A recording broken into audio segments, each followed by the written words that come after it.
대통령과 국회 양측은 최종 진술에 앞서 각각 종합 변론을 진행했습니다. 윤 대통령 측은 야당의 폭거로 나라가 비상 상황이었고 비상계엄은 이를 알리고 풀기 위한 정당한 통치 행위였다고 주장했습니다. 먼저 대통령 측 변론을 강푸른 기자가 보도합니다.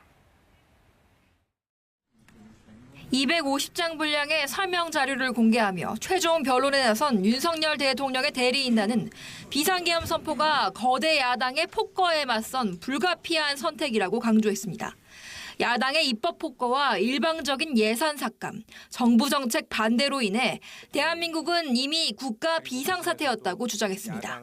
대한민국에서 국가 권력인 행정부, 사법부를 배제하려 하고 국헌을 문란하게 한 자들, 도대체 누구이고 누가 내란범입니까?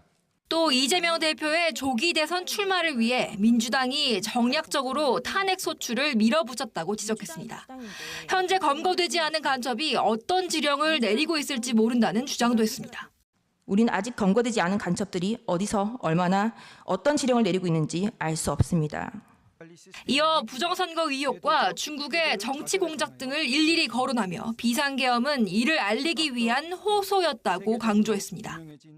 대통령은 그 책임을 외면하지 않았고 비상계엄과 선거관리 시스템 점검 지시를 통해 전 국민에게 국가위기 상황을 간절히 호소하였습니다.